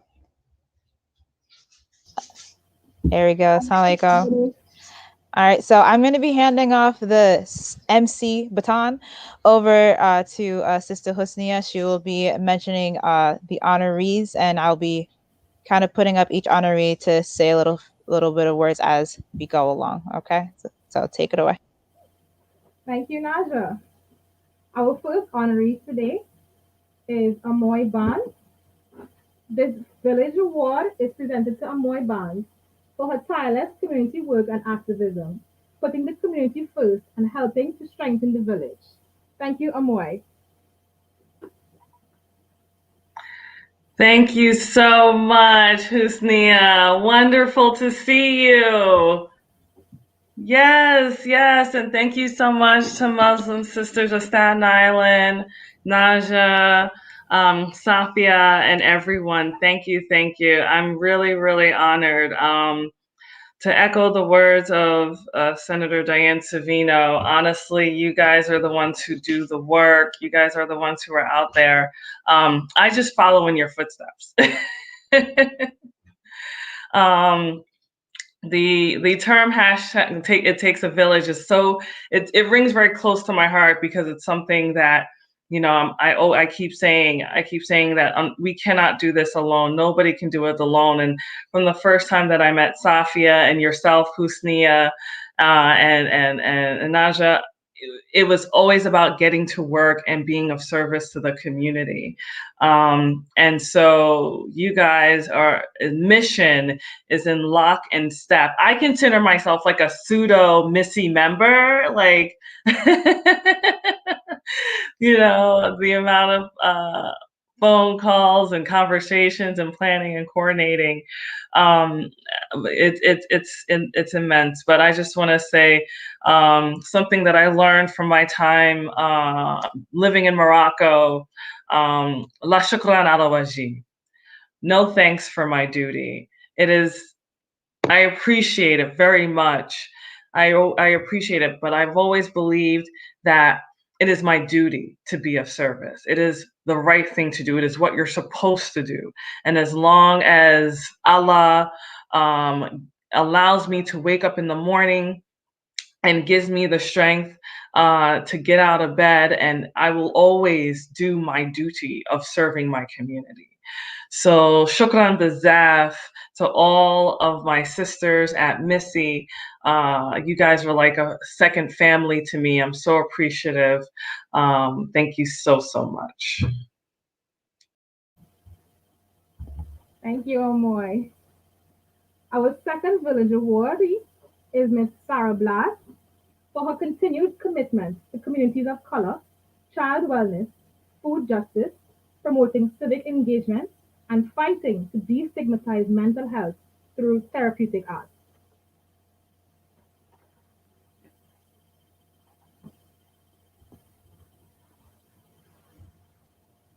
Sarah, stepped away.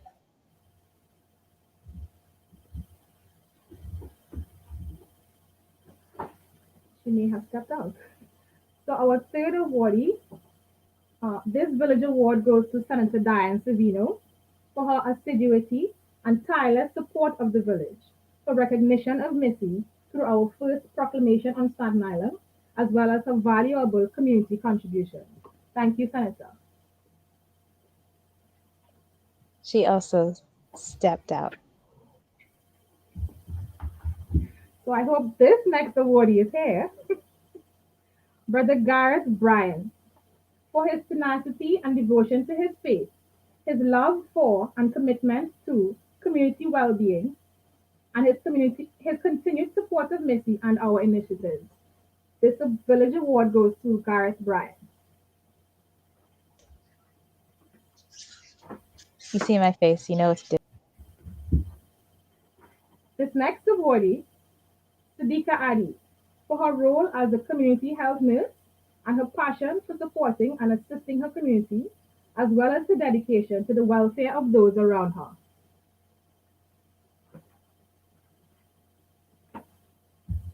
You muted. I noticed that.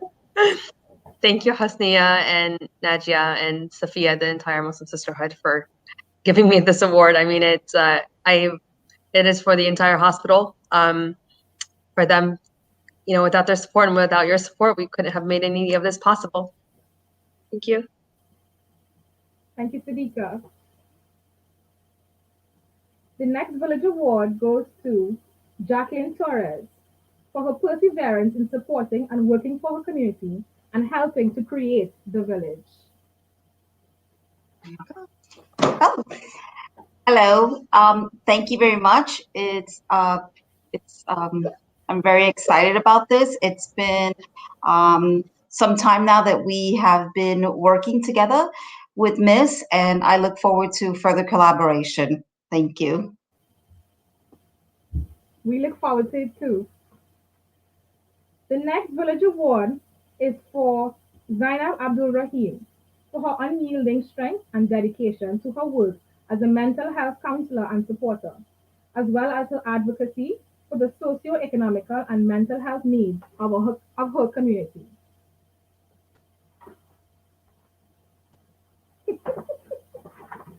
I'll just smile. Our next awardee, Jenny Palagachi, in recognition of her long-standing relationship with Missy and her selfless dedication to the provision of healthcare needs and the well-being of her community. Hi, Jenny. Good evening, everyone. Thank you so much. Hi, Husnia. Thank you so much, Sophia. I'm sure you're here as well. And also, Najla, thank you for putting this program together. It's such an honor for the Healthcare Education Project to work and collaborate with MSSI. Our goal to protect and advocate for healthcare funding and resources in New York State would not be possible without the support of organizations such as yours, such as Muslim Sisters of Staten Island. Unfortunately, a person's health and well-being is affected by so many different factors, and addressing these issues is vital to improving our community's outcomes. And so that is the work that MSSI is doing in our communities. They're addressing the needs of our communities and supporting other organizations as well that are doing important work. And so we need you. We're grateful. And we're incredibly grateful for the work being done. And I want to give a special thank you to Sophia and her team, who have been champions in providing the community with the resources that they need, especially during this pandemic. You guys have been amazing. And also, we wanna say that we are committed to the goal and to the mission of MSSI, and we will continue to do everything possible to make sure that everything that you're doing in the community is possible in any way that we can. So thank you so much again for this honor. I really appreciate it, and we definitely look forward to continuing to work with you guys. Thank you, Jenny. This next Village Award is presented to Mr. Michael DeVito for his commitment to working with and providing assistance to the youth in our community, his fervor for their success and willingness to lend a hand where needed. Thank you so very much. You can hear me okay? Great. To my sisters, I am so very grateful for you taking this moment to honor me. And truly, like most of the other honorees are saying, I don't wake up in the morning thinking about a moment where somebody would recognize anything that I do for our community because of the fact that we are sharing in the work that is building and supporting our community. And truly, the beauty of what we do together in the spirit of your theme is that while we walk together on this road and we build this village together, we are each step that we are taking developing more trust. And that commune with the Muslim sisters for myself and by extension for NYSID, with the work that we do with helping young people see their full potential every day is just so important to the organization and to me. And that's why when I get that call from one of you asking if there's anything that NYSID can do to help or if we can support your event, whatever it may be, it's always my first priority. So thank you so very much. As Rumi says, we are the night ocean filled with glints of light. We are the space between the fish and the moon while we sit here together. Thank you. Peace and love. Peace and love, everyone. Please donate. Thank you, Mr. DeVito. And I now call on Sarah Blas to say a few words. Sure. Thank you so much. I just wanted to say that I am really, really so grateful to be awarded by Muslim Sisters of Staten Island, and I really look forward to collaborating in more projects throughout the community. You are certainly leading the example of what nonprofit work should look like across Staten Island and across New York City. So thank you again so much. Thank you. Our final village award for the night goes to Tanisha France for her love of education and the passion to fight for equity in communities of color and her support of many nonprofit organizations in her community. Thank you so much, Husnia. And thank you so much for all the people that we honored tonight. Every honoree has impacted the community. Every honoree has kind of been a twinkling star in someone's darkness and has really shown how important it is to have every single one of them that you have seen on screen and every name that you have heard today, because every one of them is a component of a village. Every one of them has brought something to the community that maybe we don't bring.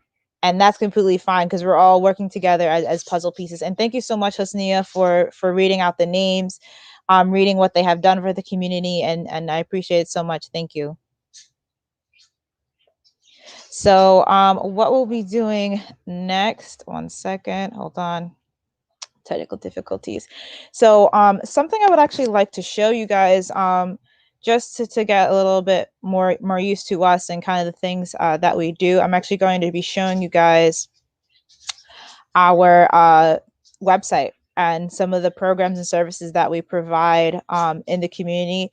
And just as I guess maybe like an extra, what you call it, oomph for maybe why you guys would like to donate to us or why you would like to support us. And again, every donation counts. I know you hear that a lot in those commercials on the TV screen, but it really truly does, because like I said, 90% of the money that comes through us, whether it's grants, individual donations, pledges, that random dollar someone gives us at events sometimes, even though we aren't asking for donations, really gets recycled back to you guys, really gets put into the programs and services that we provide, really gets us towards moving to have better and more better programs, more quality programs, and longer programs for you guys. So let me just pull up our website, one second, so you guys can get to know us a little bit better and get to know kind of like what Muslim Sisters of Staten Island is about. Oh, you can see our little fundraiser page.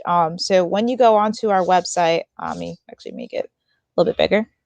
When you do get onto our website, you'll see our, mission statement. The community is our priority. We've been here since 2014. All of the things that we try to do, you'll see, our amazing board members, you'll see our programs and services. So we do have specific areas that we target. However, we try to provide as many programs and services as we can outside of these. So we have women's programs, we have different types of adult programs, we'll have stuff for the youth.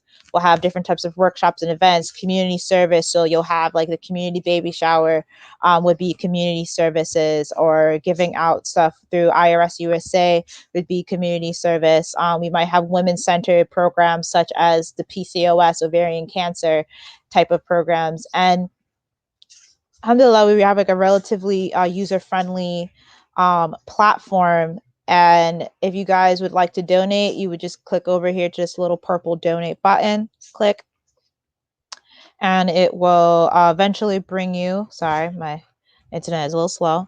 It'll eventually bring you over to our page. And I have another little thing here. It says, it's the care and giving that matters. So there's a verse from the Quran that says, who is it that would loan Allah a goodly loan, so he may multiply it for him many times over? And it is Allah who withholds and grants abundance, and to him you will be returned. Meaning that whatever little you think you're giving, there's a lot being kind of given back.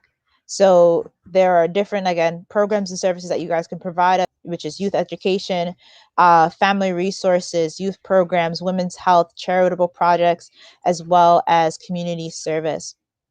So just wanted to show you guys how you can donate, what you can do to support us, what you can do to help us push forward into 2021, knowing that we have the funding to provide you guys with the resources needed.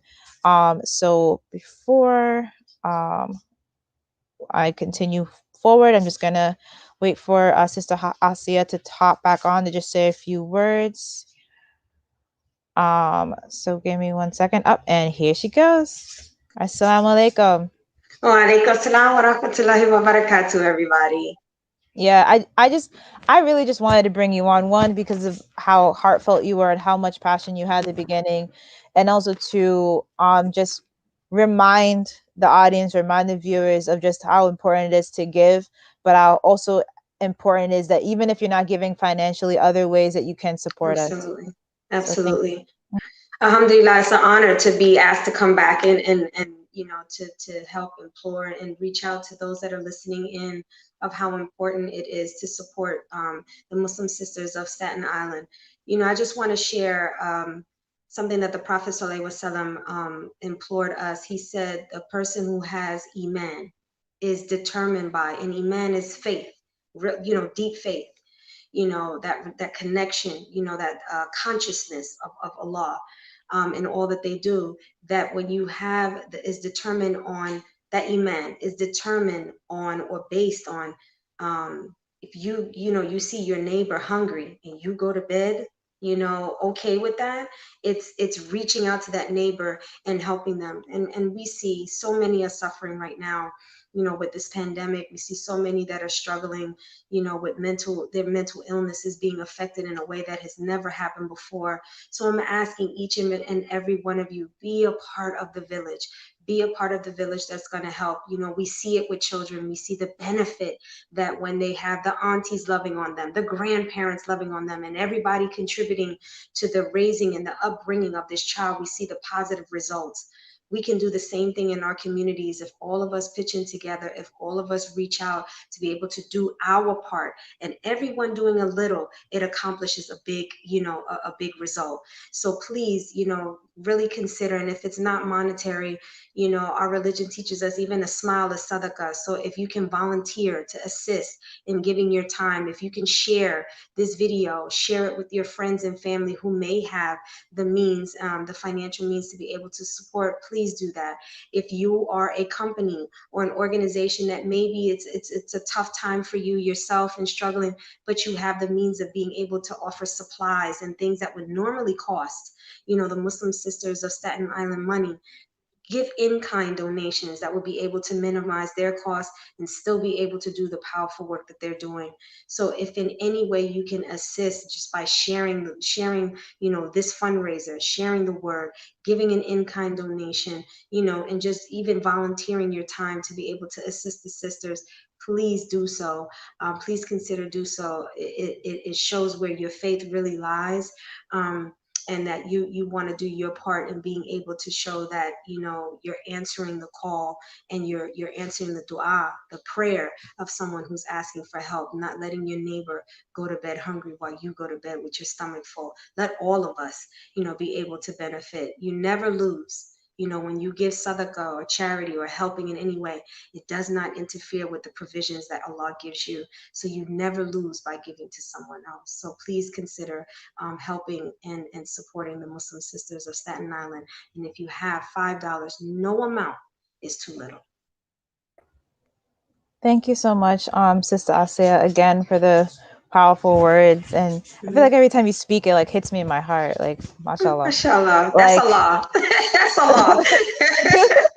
Thank you so much, and thank you again for supporting us. I know we didn't mention your name necessarily this year in the honorees, even though we have honored you before. But this is me. I do want to honor you for the things that you do, and I really hope that Allah rewards you for all that you do and the way that you support us and many other organizations and helping all of us grow in so many areas. And as again, if we've been talking this whole time, it takes a village, and you most certainly are one of those villagers that are helping us grow and helping us thrive in the community. So shukran for everything that you do. And I want to thank you on behalf of the community and all those. I mean, as you can see, the community has spoken of how much you do and continue to do for, Staten Island and even, beyond. May Allah continue to reward you. May Allah continue to grant you tawfiq and success in all that you do in the expansion of the work that you're doing. And may it be a testimony for each of you on the day that matters the most, which is Yom Kippur. Thank you so much. All right. And I hope you have a great evening. Thank you. You too. Good night, everybody. Assalamu alaikum. So that was the wonderful Sister Asiya who just spoke. She's from Jessica Cares. I don't even know if she mentioned that for herself. And one thing I do want to mention, since she talked about donations, I don't know if you guys just got really excited and started clicking the donation button very aggressively. But alhamdulillah, so far we have about $600 in our donations. We also, and I just checked just now on our website, we have about $1,000 donated, alhamdulillah. Thank you guys so much for donating. You guys turned that $1 and added an extra couple zeros to it.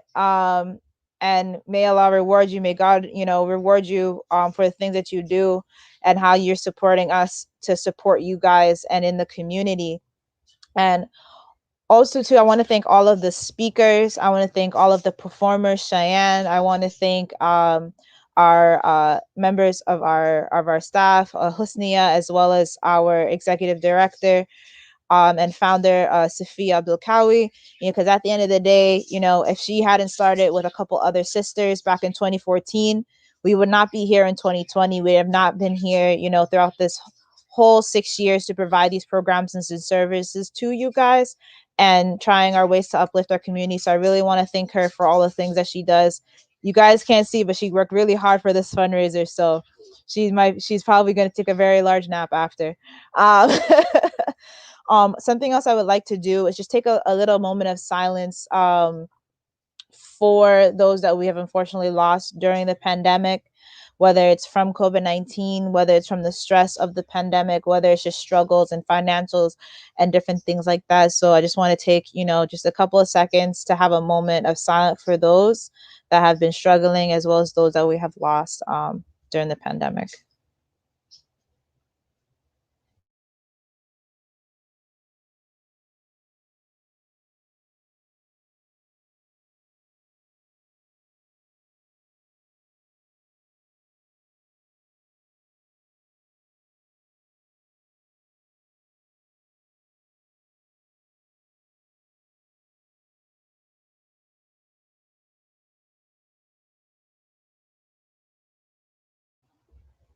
Thank you, everybody, if you participate in the moment of silence, because I think it's important, as we keep reiterating, it takes a village, as we keep reiterating, the community is our priority, to remember the community members that are unfortunately no longer with us and the contributions that they have made towards the community, how the contributions that they have made to even a singular person or just their family, because at the end of the day, all the things that we do affects one another and impacts each other. So I wanted to take a moment for that. And then now I will be bringing on Brother Hamza Abdul Latif. So give me 1 second.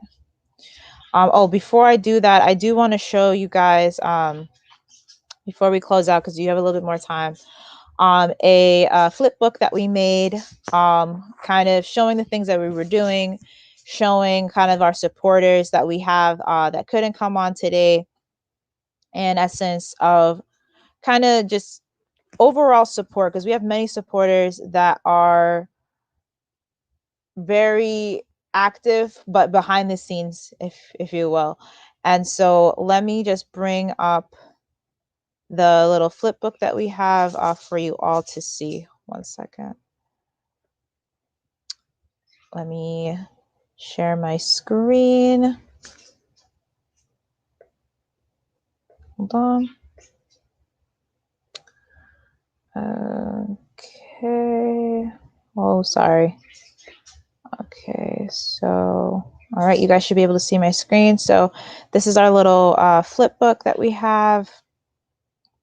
So go to the next page. Hold on. There we go. So as you guys can see, we had Sister Asiya, who was our keynote speaker, and she's the founder and chief empowerment officer for Jessica Cares, which missions is just to equip girls, teens, and women with the tools that they need to embrace their unique talents, achieve goals, and develop a satisfying path in life. Some of our other speakers that we had, which was Donia from Islamic Relief, and all of the wonderful things that she does with networking with us and other organizations to provide services like the COVID food drives, the turkey giveaways. We have a winter warmth drive that we're doing with them as well. Another speaker that we had, which was Sarah Blas. She's works with places like health equity and diversity and inclusion. She also has worked with Staten Island Women Who March and just providing a lot of equality and health and services within the community. And next we have, I'm sorry, one second. Hold on. Oh, it's not showing up on my screen. I'm sorry. Give me 1 second. I don't know why it's blank. Should be showing up. Hold on. That was strange. Sorry, I'm having a little bit of technical problems today and I don't know what's happening. So I'll just mention it since it seems like there might be a little bit of an issue. So going kind of back to Tanisha Franks, who was also one of our speakers. She's a Staten Island native. She does a lot of the community to make sure that there is, stuff with social justice, with equality, making sure that there is a proper treatment of people of all colors and creeds. And we also had Siddiqa Adi, who is from Staten Island University Hospital, Northwell Health, who is a community member and a part of the hospital that works with us with providing different things like ovarian cancer and PCOS awareness workshops, having like vaginal health workshops, diabetes workshops, breast care workshops to make sure that the community is informed. We also had some amazing sponsors and donors. We had Majlis Ashura, Staten Island University Hospital, Raqqa Natural, as well as Bayview Dental. And we want to say thank you to all of our partners and supporters, Islamic Relief USA, El Centro del Emigrante, Build the Jamaat, House of Community, 5 Before 5 Foundation, Muslim Wholehearted Initiative, PS18, because we have been able to work with a couple of schools, ONA, Literacy Inc., PS68, The Empowerment Zone, Skycare RX, Staten Island Women Who March, Masjid Sabor, Metro Plus, Fidelis Care, again, Staten Island University Hospital, Healthcare Education Project, ICBAN Relief, Assembly Charles Falls Office, African Refuge, The Giving Circle, Senator Diane Savino's office, Who is Hussein, Staten Island Jamaican Association, Masjid at Taqwa in Brooklyn, El Fadila Community Services, JCC Cornerstone on Gerard Carter Center, as well as Jersey Street, along with a Buck and Up. So I will be now handing off the closing to Brother Hamza Abdul Latif. Brother Hamza, can you hear me? It says Sophia. You can just ignore that. I can. Can you hear me? Yes, I can. Bismillah, alhamdulillah. Assalamu alaikum. God's peace be upon everyone under the sound of my voice. Alhamdulillah, it's a pleasure to be here and an honor to be given an opportunity to convey a few words on behalf of Muslim Sisters of Staten Island. I am a member of Muslim Sisters of Staten Island. No hijab, but I am. Alhamdulillah, we're here today to raise some money for Muslim Sisters of Staten Island. As Najah mentioned in the book, it says, who's going to loan a beautiful loan to Allah subhanahu wa ta'ala? Allah doesn't need our money. He doesn't need nothing at all. He has it all. But for the reason that we're here, Allah is asking to loan a loan to him, not to him personally, but to those who are in need. It doesn't matter what you give or how much you give, but the fact is, help us to continue to do the things that we're doing. I don't know you. I don't, no. The fact is you don't know us, but you hear of what we're doing, and there are a lot of people who knows what we're doing. So we're inviting you aboard to be a part of the village. You don't have to live in the village to support the village. You can be from the village, living abroad, and still support the village. If I was in your vicinity, it would be a different situation. I would ask, who can loan a loan to Muslim Staten Island? $10,000? Can anybody do that? No, I can't see you, but I can ask. And if you feel it within your heart, you can do it, please do. You cannot give 10,000, give 5,000. You can't give 5, give 100. But do not just walk away from this evening without giving something. Who is your neighbor? Do you know who your neighbor is? Do you think it's only the guy who lives next door that's your neighbor? When you're in need, if you fall in the street and somebody picks you up, that's your neighbor. Let's open our minds, open our hearts, and become a true part of this community or this village. أعوذ بالله من الشيطان الرجيم بسم الله الرحمن الرحيم والعصر إن الإنسان لفي خسر إلى الذين آمنوا وعملوا الصالحات والرسل بالحق والرسل بالصبر. At the token of time and through the ages, verily man is lost, except those who exert each other to the mutual teachings of truth with patience and constancy. Assalamu alaikum. Jazakallah. Najah, it's all yours. Alaikum assalam. Alaikum assalam, Brother Hamza. Thank you so much for those words, for reminding. Oh, wow, look at the cute couple. For your kind words and for everything that you have spoke about, because it's true. What does it mean to be someone's neighbor? It isn't just the person next to you, isn't just a person that lives across the street.